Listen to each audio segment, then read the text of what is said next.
Thank you, Jason. Fair. Yeah. Well, shall we get started? Yeah, let's do it. All right, I guess it's about time to get started. Hi, I'm Lee Neely. This panel is on the 5 things we wish users would stop doing. We have assembled an awesome group here of some of the finest female IT professionals I know, or pretend to know. And I was going to let them introduce themselves, but the concept here is we all have situations that users do unusual things that we wish they wouldn't, that are counterproductive to business or themselves. And I was talking to my wife, Chelle, about this idea. And from a male perspective, I'm like, okay, let's fix the problem and then maybe go to public shaming. And she's like, no, education's a better move. So what we want to do is talk about the 5 things that users do that we wish they wouldn't, a little bit about why we believe they do them and what we can do to help them choose better. But before we start, I want to pass the mic and let the panelists introduce themselves. Hi, I'm Lesley Carhart, otherwise known as Pancakes. Hello. And I have been doing IT for a little over 20 years. I've been doing security for about 12 years. My focus is industrial control system, cybersecurity, shameless plug. I'm speaking on that at 6, but this is going to be more fun. I'm Chelle Clements. This is my baby. I had gone to a series of ISSA meetings, and there seemed to be a theme that everybody kept going, I had these users that did this. I want to shoot them. I had users that did that. I want to shoot them. And when he was going, gee, what do I want to do this year? I go, education. So that's how this came about. I also have been in IT for over 20 years. I went from blowing shit up, which was a heck of a lot more fun in some ways, to going back to school and getting a degree in computer science and working on cybersecurity. I'm going to stand up since the table's really short. Hey, I'm here for Wright. I do right now. I do like application security and education of people, and just in general, from developers to users to parents to kids to whoever can possibly learn about how to use technology more securely. With Jason Street and I run a class that is about building a security awareness program. It's called Achieving Security Awareness Through Social Engineering Attacks, where we demonstrate how to use like some Hack5 tools and OSINT and some other things to demonstrate vulnerability to people so that they actually understand the risk rather than having it be a theoretical thing. So, yeah, here you go.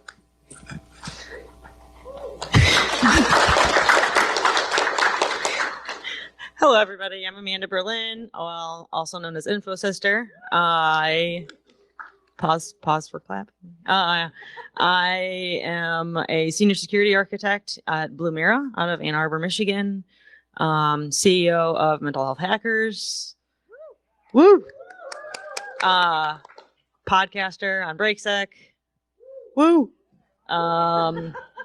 What else? Panelist member, jack of all trades, and I've been doing this for, I don't know, too long. Oh, author of Defensive Security Handbook. Sorry.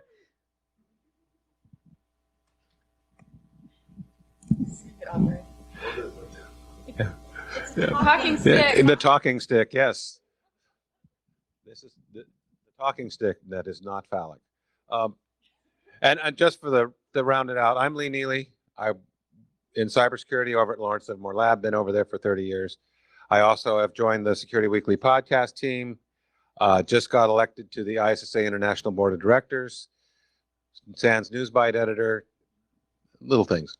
Anyway, so why don't we kick it off with what we think our number one issue is. And, actually, before I go there, how many of you guys know about the XKCD password that they just were hacked?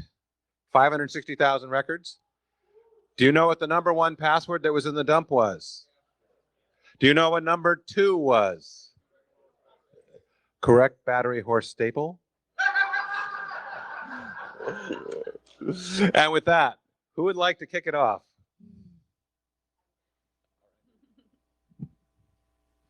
Okay, so so my number one thing that I think that users should stop doing, that I don't know what's going on, that the user should stop doing is oversharing on social media. I am so passionate about this. Like, people will just talk about anything. They post pictures of their kids, of their public profile pictures, even though their profiles are locked down. They share their home phone numbers and addresses. They share pictures of their kids doing at school.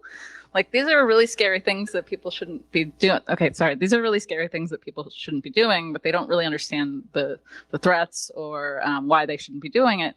But oversharing on social media just becomes this huge problem for the company, because if you can get to the user or their phone or their personal computer, or figuring out more about them, then you can spearfish them. You can maybe get into a phone and then get into a network when it's plugged in. So there's a lot of different reasons why that's a problem, not just for the company, but for the users themselves.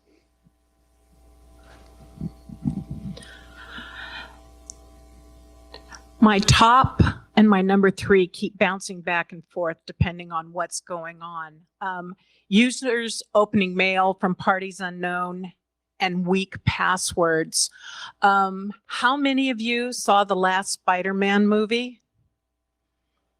What was Happy Hogan's password on his cell phone? Password. No, I did too.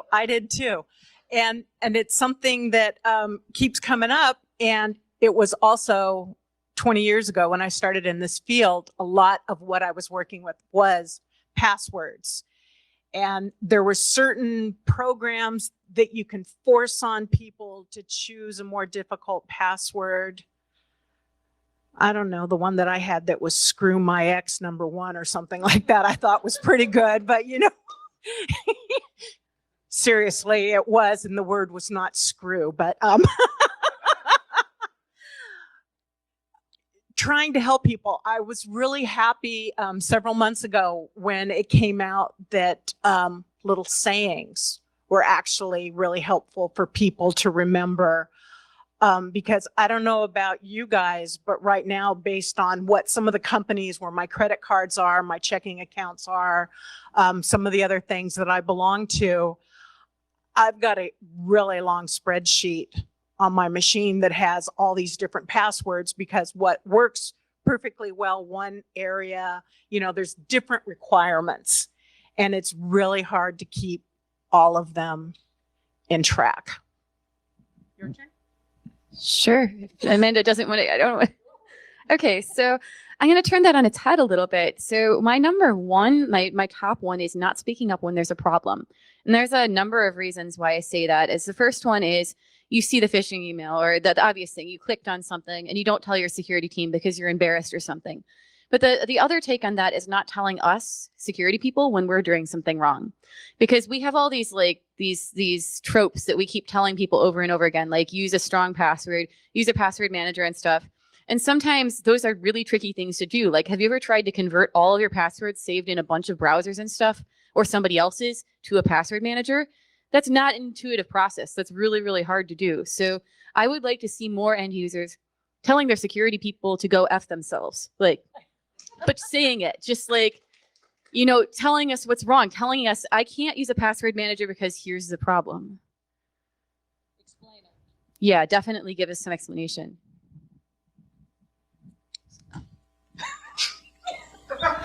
You want to fight? No.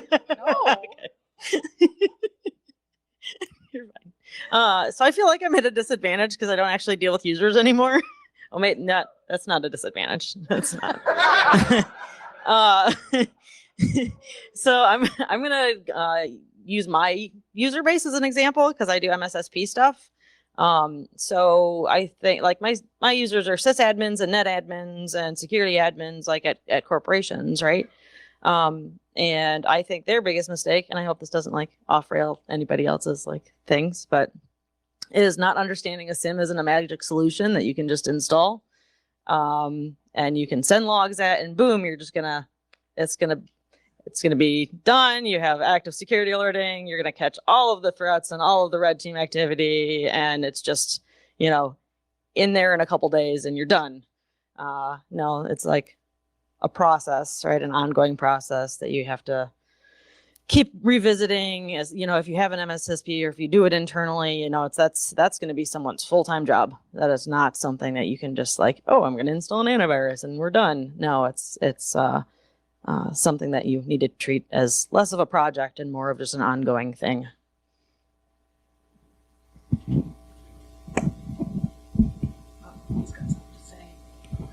Well, actually, what I was going to ask for our panelists is, now that you've named your number one, what can we do to help users do the right thing and make the right choices? I mean, I love the idea of speak up when we cyber people are being unreasonable.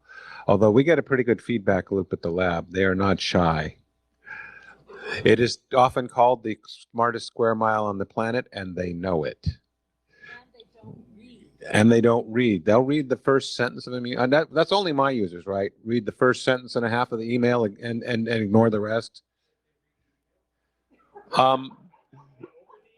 We give them cookies. Gotcha. So yeah. And whether you're directly dealing with users or your users are the CEO who believe in the magic unicorn solution with rainbows coming out of where. So I'll pass the mic back down. Like I said, I'd like to see your ideas on how we can move the bar, how we can do stuff. Okay, so I had another one actually on here that's kind of falls directly into that. So forgetting that they can contribute to security. So as a solution, I think remembering that they have expertise that they can bring to the security space. And I'm in industrial control systems now, and I'm dealing with a lot of eclectic legacy systems, from the 70s and 80s. And the people who know those systems the best are the guys who have been there for 30 years or the girls who have been there for 30 years. And they know those industrial systems, those infrastructure systems amazingly well. They might not know everything about security, but they could be very interested in it. And I'd like, as a solution to those problems, to have users remember that they can contribute to security.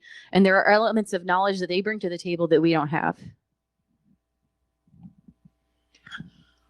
When I noticed some of these things happening when I was working on this special information project, the boss originally had been the one who was trying to train people in what they needed to do. Here's step 1, step 2, step 3. And I saw people that were just glazing over in his classes. And I came out of one of them and told him flat out, I go, I'm taking over training and I'm going to be working one-on-one with people. We went from 65 to over 650 when I had left the program. And those were people that were using the system at least weekly. And they knew what to do because I would sit down with them and go, this is what I need. And let's work here. And if I saw their eyes starting to glaze over, it's like, okay, let's use another word. Because I was working with PhD physicists, chem engineers, mechanical engineers, chemists, computer security people, scientists of all kind. And I learned you have to also sometimes have a unique language for each of them. How you explain things to a physicist is not how you're going to explain it to a chemist. And by working one-on-one, the problems that we had with security, with what was happening with the passwords, what was happening with sign-ons, this is on the classified side, of course, really dropped down during my tenure there because I knew what they were doing. So I'm going to keep standing and making it awkward for everybody else at the panel. Okay, so sorry. Oversharing on social media. the reason people use social media is to share things. It's very counterintuitive, but I think that one of the things that we can do as a company is to actually has a couple of advantages. So by training our employees about how to protect their families and how to protect themselves outside of work, they will take those principles. We show them about oversharing. We show them about how OSINT works and how spear phishing works, and how to look at their kids' phones and look for apps that hide their Finsta accounts or whatever, like their fake Instagram accounts. They have one for that their parents see and one that everybody else sees. How to look for those apps that say calculator, but they're really like Instagram. How to configure their wireless routers. How to set up guest networks. How to set up a VPN on their phone. Like, by teaching them how to protect themselves, it makes it relevant to them. And then they retain that information better. They will become advocates for other like their friends and family, which is, good for society. But they will also take that information and bring it back to the company, and they will still have that knowledge that they learned from about how to protect themselves, and hopefully apply it back to the company. So, they're always going to share stuff, but we can show them how to lock down their privacy settings. We can show them things that are relevant to them, and tell them why, and talk to them about the threats and what can happen as a result, then make it personal. Because if we're not making security personal to them, they're not going to care, because they do not care about your data. They care about their data. Yay. I'm going to lay down instead of sit up. So going back to the Magic Sim problem, I say work closer with your security vendors and all your other vendors, right? They're usually there to help you accomplish some stuff, and you are paying them. Keep them accountable, actually work through, the implementation, and don't just stop there, make sure they're continuously working on it and not just installing it and forgetting it as well. Do number 2? Yeah. So we don't have to, I don't know. I like passing the mic all the way down. No, it's okay. I'll do number 2. Trying to think in order, because I just randomly wrote these down. I'd say installing like next gen firewalls without actually configuring anything is number 2. So yeah, they have a firewall on their perimeter, and whatever threat list stuff they have on there, they're just allowing everything, so it doesn't really matter anyways. And they put all those any rules, and all their outbound traffic is allowed, and I see it all the time. Also, kind of like the second step down from that would be just denying things when your SOC or your MSSP tell you, hey, this is a bad IP address that you're contacting, and then they'll just block that IP address from being accessed. So lack of configuration on that really expensive equipment that they put in. And it's not like they need to be pros, you don't have to be a network engineer. I mean, you should to put it in, I guess. But if you, if that's not your full-time gig, and you have somebody else doing that for you, making sure there's audits and everything in place as well. Okay. So I think that my number 2 is over trusting the technology that's designed to protect them. So we put things in place. We put blacklists in place. We put block lists in place. We put all of these things. We put subject lines that say external. We teach them. We do all of these other things, but a lot of people are feeling like they're more protected than they really are. If we teach them about the failings of what the technology is that is designed to protect them, and we say, okay, it does say external, but if somebody's account was compromised, it still could be coming from internal. So you still have to be aware, even though that header is there that shows you that the email is external. So I think that just that problem is, I think I just gave the solution to. But yeah, I think just like the blinky boxes are great and everything, but it's really education that is going to help solve the problems of the users. It's not putting in a bunch of things to protect them, like putting them in a rubber room. It's teaching them that things are sharp and things are hot and that they shouldn't touch them. So I'm going to go back to basics a little bit here. How many of you still have users that are opening email from people that they don't know? And how many of them continue to click on a link within that email? And they're doing it. And it's, what can we do? There is a friend of mine I was bouncing this presentation off of.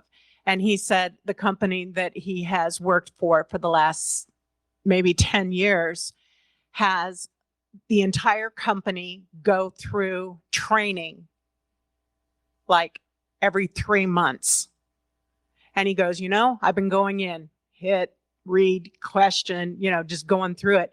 He goes, it's just now after several years that some of this stuff is really starting to sink in. And this is a guy that's been doing this quarterly. At least it's sinking in. Come on. Right. And it's finding where's a better training program. And that's something like, okay, I was doing one-on-one, which was really helpful. I worked at Lawrence Livermore. Trying to do one-on-one with 6,000 people is just a hair daunting for doing it. And having, if they click on that phishing link, if the company is sending out as part of their training program and it's, oh, you just wound up in, phishing prison for this. Okay, how much is that teaching them? But it is helping. I don't think it's as bad as it was 10, 15 years ago, but the cybersecurity expert at the end of the table might know better. So, your turn. All right. So I think my second one would be people not demanding privacy and security from various vendors that affect their lives, especially in their personal lives. We're in the land of smart everything. We're in the land of cloud connected everything, social media, everything. We're putting our data everywhere. And it's everything from how long did I sleep last night to like very personal stuff about your kids, your health, every aspect of your life is monitored from the moment you're born now. It's all posted to the internet. It's all tracked by credit agencies and health companies and all these smart vendors. And nobody's demanding security in these devices. They're demanding cheap. They're demanding quick and available. They are not demanding secure and private. And nobody's reading those long privacy policies. And some of that's our fault for not making sure that those privacy policies are legible to users. That needs to be legislated. That needs to be something that's established across the board in our countries. But that needs to come from consumers. That type of legislative change, we can only do so much as security professionals. I'd like to see consumers out there saying, I want my data to have some semblance of privacy. I want to have the ability to say no, like we saw in the EU, some attempts at least to let people say, no, I don't want my data to be shared. So I'd like to see more of that. I'd like to see people care a little bit more about that instead of getting the cheapest smart coffee maker they can.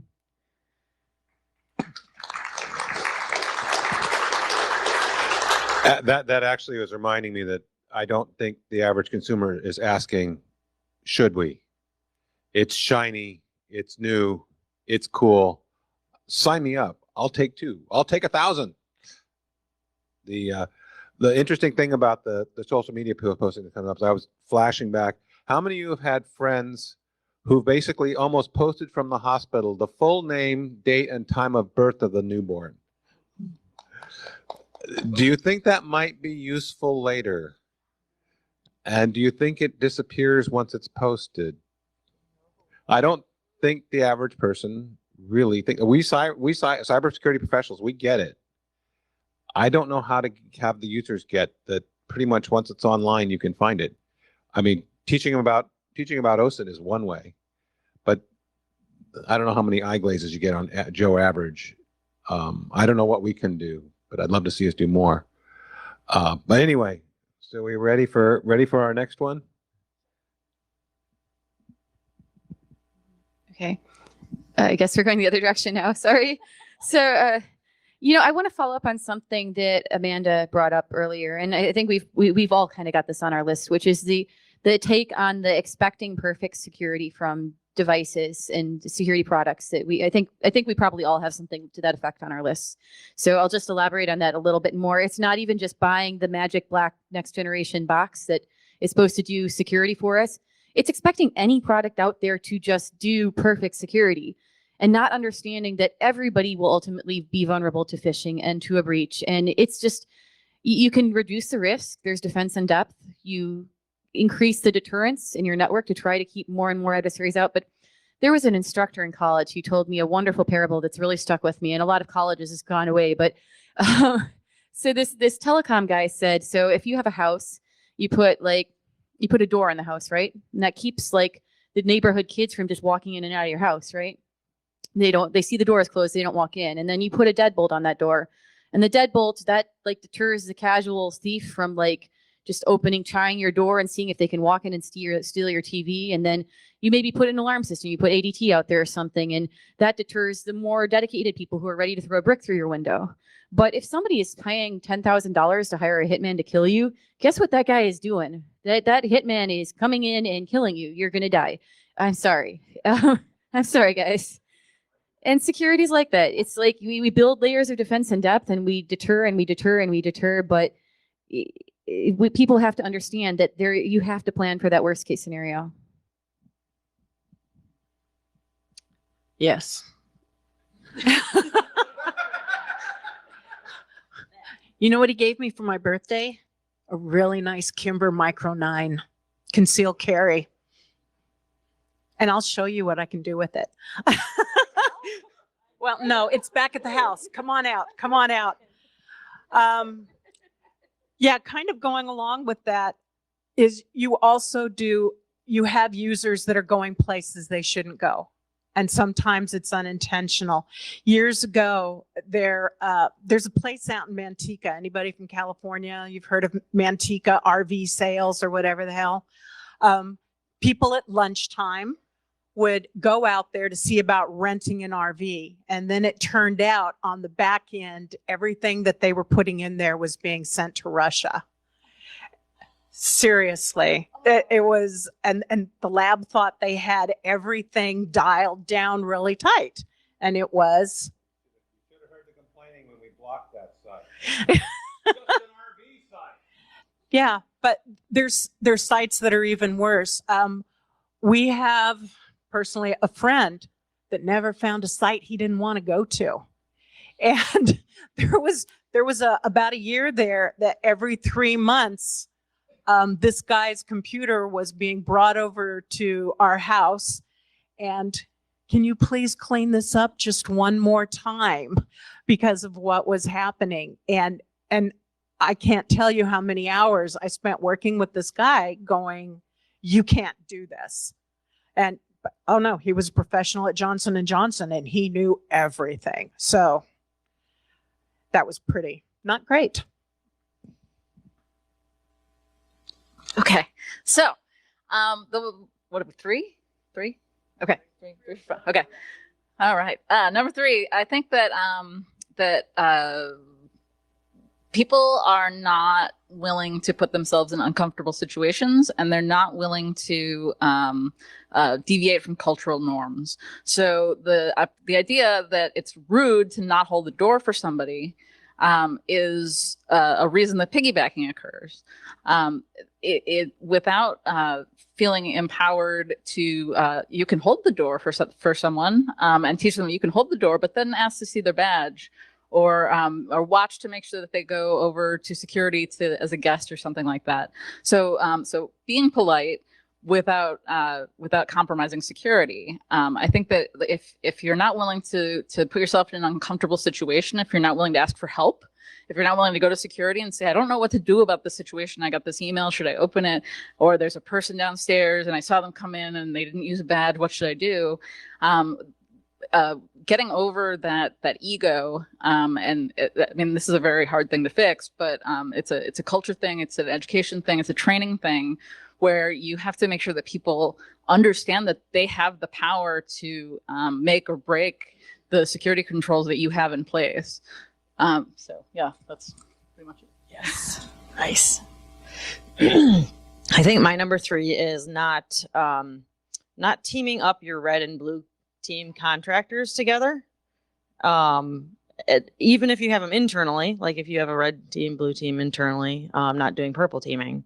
So I'll see a lot of times like, so I do all blue team stuff. You know, one of our customers is like, oh, you know, we had a pen test, or we're going to have a pen test, and then never hear what the results of the report were. You know, we may get a, hey, you didn't catch this, but there's no real communication going back and forth between the two teams. I think some of it is the vendors maybe not being cool with it because they don't want to like release what their secrets are or, you know, any information about, you know, the inside of their network. I don't know. You kind of already have it, but it's a really big problem when it comes to doing defensive stuff because we can't, you know, fix what we don't know is broken. Especially when you're, you know, a contractor, MSSP or whatever, because you don't know, you know, the networks and everything that they have internally, as well as, you know, the red teamer that broke in or their internal team. Let the boy talk. For the record, Shelley's a much better shot than I am. Just and my friends have advised me never piss her off if she has a weapon. In general, it's a good. It's bet you can leave off the last part. It works. I'm reminded we have a lot of awareness training at Lawrence Livermore because we do have some secure spaces, and I know some of the people in the audience here are excellent at social engineering. They're into where they aren't supposed to be, and I have from time to time wondered how well they do out there. And I don't mean that in a negative way. I mean that in a respect because there's some damn good people that do this stuff. And I'm thinking about a company that doesn't do as much awareness and have as much perimeter security. It's got to be toast for a lot of them. But you know, well, you just educate, pick your risks, right? So those are our top 3. I think we want to go for one more. We got enough time, so I'll hand it over. All right. So I think my last one is, so Arthur C. Clarke once said anything that's sufficiently advanced is indistinguishable from magic. But in the 21st century, that's kind of become anything that I haven't spent enough time on YouTube watching is indistinguishable from magic. And that's true for security. And I wish that people would realize that security isn't magic. It's not something that's unattainable. It's something they can learn about like anything else. Like you don't have to know everything about modern cars to be able to do some car maintenance. And you don't have to know everything about cooking to cook a decent meal. We should all have some skill sets across the board. It's just part of being a well-rounded human. And people can learn about security, and we should enable them and facilitate them to do that. And it shouldn't necessarily be like a forced, oh, death by PowerPoint security awareness thing. Just enable people to learn about it because it's interesting, and you can encourage them to come to conferences like this and encourage them to watch talks and learn about things that interest them in security, whether that's lockpicking or, you know, internet security. I think that everybody can learn something about security, even if they can't know everything about it. None of us know. Raise your hand if you know everything about cybersecurity. I'm not raising my hand. Okay, Amanda knows. Amanda is the one person in this room who knows everything about. Okay, there's one more. I don't care. You're not Amanda. Whatever. Anyway, the only person in this room who knows everything about cybersecurity is Amanda. And none of the rest of you do. I don't. And that's okay. We've spent like our whole careers and our whole lives studying IT and cybersecurity, and we don't know everything about it. So it's okay to not know everything about it. Just go out and learn things. I bow to you.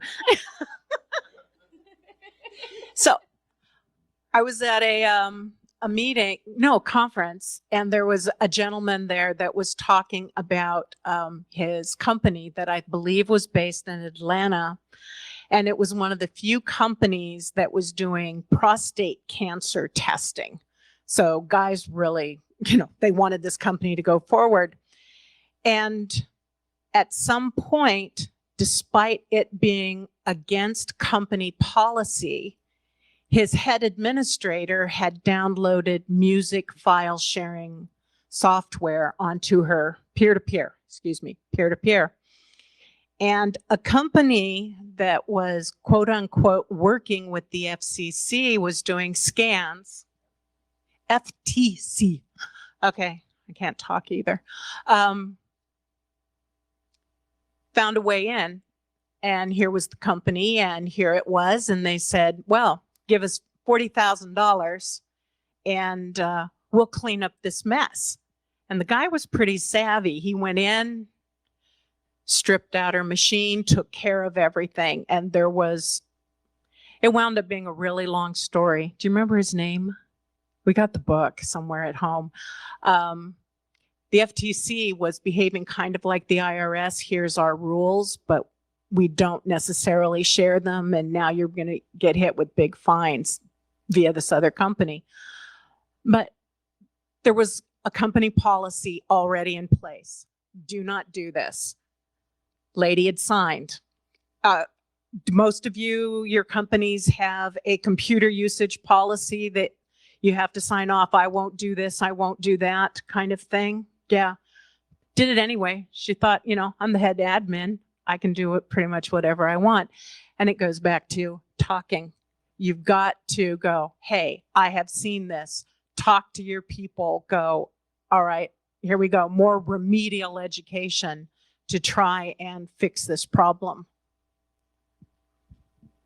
Okay, I'm going to cheat and do two because I have the talking stick. Yay. Okay. HackerCon. Okay, so the first one is not listening to the voice inside their head that says something is wrong. If you see something that's or if anybody sees something that's a little bit off, we have very finely tuned lizard brains that give us signals that say, hey, something might be wrong, and you should be scared and run away, or you're going to get eaten.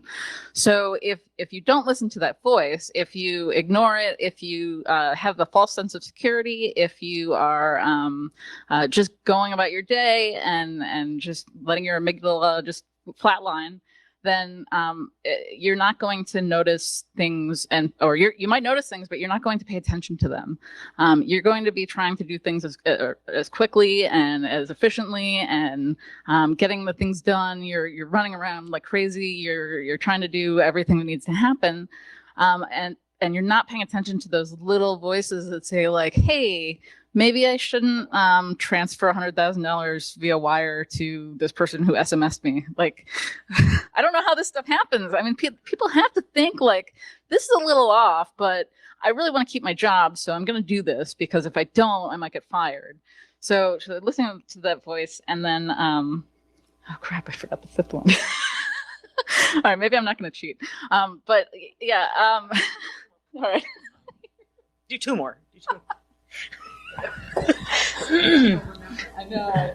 So if you actually think I know everything about InfoSec, I also have a really good talk on quasi-prime numbers that you should watch.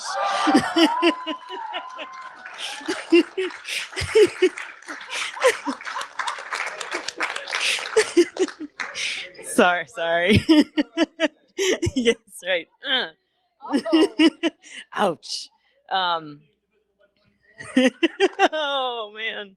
And my last one is my users thinking that one log type is perfect to be able to handle all of their security alerts as well. If you can't tell, this is a recurring theme. I do a lot of log stuff. We'll have customers send us their IDS, IPS alerts. You can't really correlate what's actually happening in an attack if you just get one piece of software or one log type. There's no correlation that happens across, is that user logging in 3 different places, or are they just, coming in from one area? It really gives us a whole lot of blind spots, and it's really hard to convince them that, sending us all the logs is what we really want. With some softwares, you can do that, but it's going to end up breaking your budget. But prioritizing log types is something that I think they get wrong a lot. I remembered what it was. Okay. Okay, so privacy should be a basic human right. Yes, thank you. But a lot of users are willing to give up their privacy and the privacy of their friends over figuring out what kind of potato they are, or which Star Trek character they are. And they will not only give up their own privacy for this, they will give up your privacy and everyone in their contact book by uploading their contact books to things, to social media sites and things like that. They'll post, as much as you try to hide your face from the internet, other people will post photos of you. And I think that that users are they just don't understand what privacy is, and a lot of the younger generations have grown up not without any privacy, so they don't care. And some of us that grew up without the internet, and I know I'm dating myself here, but we know what at least some privacy is. So I think that users just need to understand what they're doing and how it impacts others. I mean, just in general, but in terms of privacy too. Sorry. That's awesome. And I don't know how many social media posts I've done that I used to click on those damn surveys, and I realized that was really, really stupid. Unfortunately, there's not enough people who have realized what stupid is. I just put my photo online, they'll get it. So we got a few minutes left. We could do some more, or we could throw it open for custom. Why don't we throw it open to you guys for the question? These gals are really awesome. So I see a hand over here. Yeah. Just talk and I'll repeat the question. Okay, that'll work.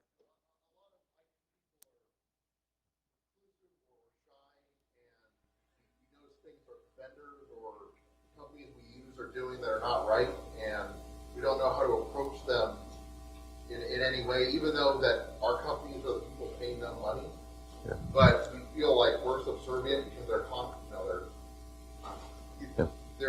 class. How do you bring that up or get in the comments and say, hey, we should talk about this? So the question basically is, we have our vendors providing products, but they are doing things that are not in our best interest, but we feel like we're the small fish in the big fee and we just have to take what they give to us. Who would like to respond?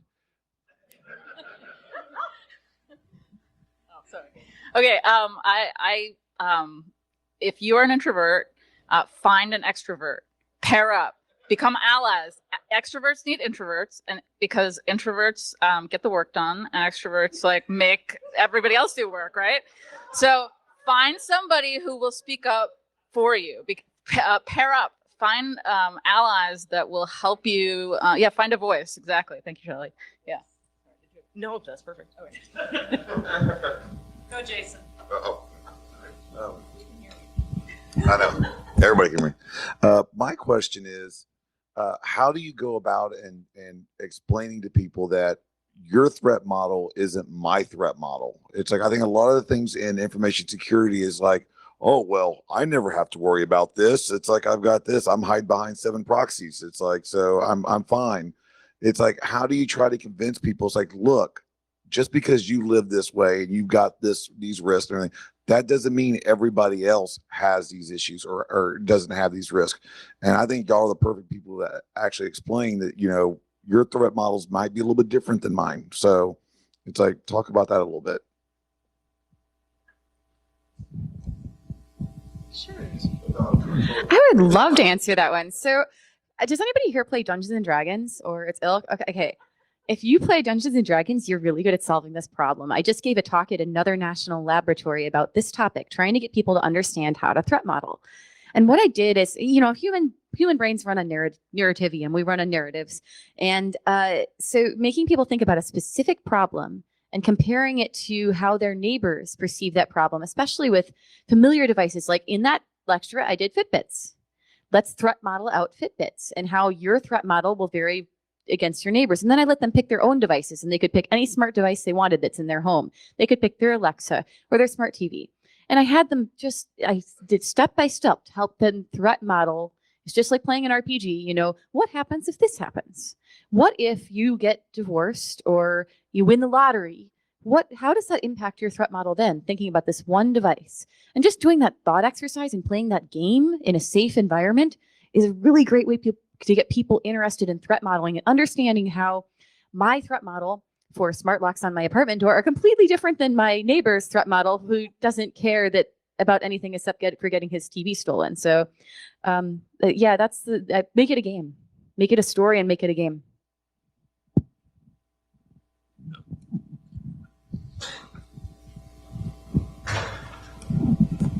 Hi, thanks for doing this. This is a very powerhouse panel. So I think so my question is a bit lengthy. So a lot of the things which you guys are talking about are essentially about tying it back to the, being human. Like we have curiosity, we try to be helpful in general.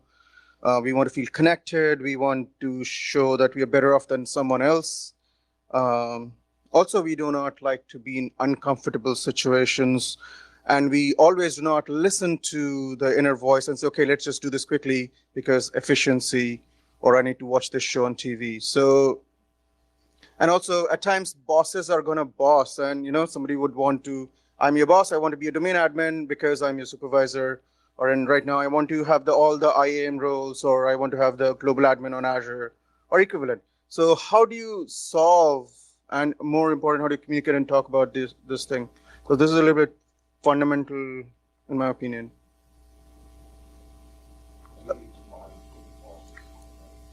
I mean, so it's more like how do you, solve this human condition kind of question, right?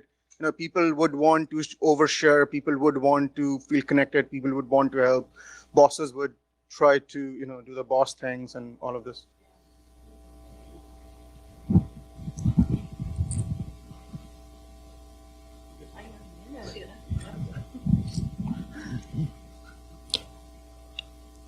I have found that people who overshare, it eventually comes back one way or another to bite them in the ass. And no, I'm just, I'm not looking at you, I'm agreeing with you. And there are times, and it's really hard. And maybe it's a little bit of this introvert, extrovert thing. There are times that you have to go up to your boss and go, you're really doing a shitty job on this, and I'm going to take it over, and I did that once. Yeah, there's probably nicer words. It's the end of the day and I'm tired. Yeah, it's the human condition. You overshare. You go somewhere you shouldn't go with your computer. It's going to be costing you money. My kids swam for a long time, and their coach once said, sometimes you have to just throw them in the pool and watch what happens, and save them if you have to, but they will learn. And I'm really big on thinking that we humans can learn and that we can ultimately find the right path. And sometimes people just have to be kind of nudged a little bit on that. Time, one more question. Thank you. This is an excellent panel. One question I have is, in your experience, one thing you have to keep in mind is that the functions or the users might not have the same threat models. They have different incentives, right? But my question to you is, to what extent have you been able to have your users support your messages of better security within your organizations? In other words, if you don't have the budget because of X, how often have you been able to get the users to go tell your boss, hey, listen, we need X?